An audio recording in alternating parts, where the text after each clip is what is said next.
আসসালামু আলাইকুম। দেখে নিশ্চয়ই বুঝতে পারছেন ডিমের একটা আইটেম নিয়ে আসছি। এখানে দেখতে পাচ্ছেন আমি 8টি ডিম শুধু দিয়ে দিয়েছি। এখন আমি চলে যাব অন্য উপকরণে। এখানে আমি একটি শুকনো মরিচ তেলে নিয়েছিলাম, সেখান থেকে এই মরিচটা নিয়েছি, একটা মরিচ নিলাম, কারণ আপনারা নেবেন আপনাদের ঝাল অনুযায়ী নিয়ে নেবেন। তো আমি এই মরিচটাকে ভালো করে ম্যাশ করে নিলাম। এরপরে এই লেবুটাকে উপর থেকে একটু গ্রেট করে নেব। দেখুন, এটা থেকে সামান্য পরিমাণ আমি গ্রেট নেব, খুব বেশি নিতে যাবেন না, তাহলে কিন্তু ডিমটা খেতে তেতো লাগবে। এই যে দেখুন, আমি এতটুকু নিয়েছি। তো এখন আমি এই যে লাল পেঁয়াজ কেটে নিয়েছি, একটু পরিমাণে বেশি করে নিয়েছি, পেঁয়াজটা দিলে ভালো লাগে খেতে।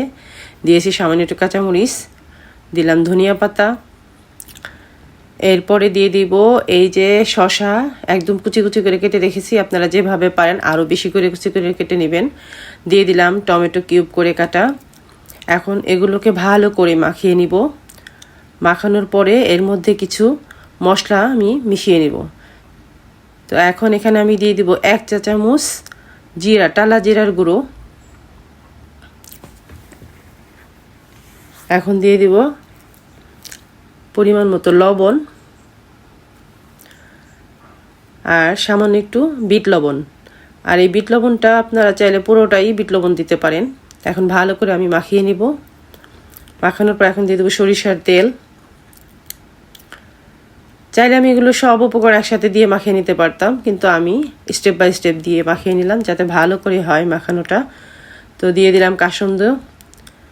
তো কাসুন্দটা দিলে ডিমটা খেতে আরও বেশি মজা লাগে। এরপরে আমি এখানে অ্যাড করে নিব আচার। আপনারা যে কোনো আচার এখানে অ্যাড করে নেবেন। আচারটা দিলে কিন্তু খেতে অসাধারণ হয়। তো আচারটা দিয়ে সামান্য একটু আচারের তেলও দিয়ে দিয়েছি। এই যে জলপাইটাকে ভালো করে ম্যাশ করে নিব আর আঠিটাকে ফেলে দিব। তো এখন ভালো করে আবার মেখে নিচ্ছি। মাখানোর পরে দেখুন আমার ইটা কত দেখতে জুসি হয়েছে, খেতে অনেক টেস্টি হয়েছিল রিয়েলি।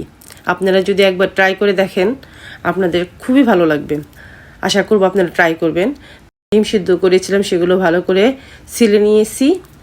এখন ডিমটাকে এইভাবে মাছ বরাবর কেটে নিব, মাঝখানে দিয়ে দিব এখন সেই পুরটা।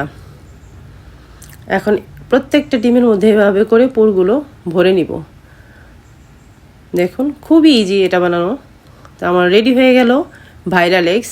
আপনারা বাসায় একবার হলেও বানিয়ে খেয়ে দেখবেন। এটা খেতে যে কী পরিমাণ টেস্ট হয়, না খেলে আপনারা বুঝবেন না। তো সবাই ভালো থাকবেন আর আমার চ্যানেলটাকে সাবস্ক্রাইব করে পাশে থাকবেন। এরপরে আবার নিয়ে আসব নতুন কোনো রেসিপি। সবাই একবার খেয়ে দেখবেন, এটা খেতে অসাধারণ। আমার বাচ্চারা তো পাগল হয়ে যায় এটা পেলে। সবাই ভালো থাকবেন। আল্লাহ হাফেজ।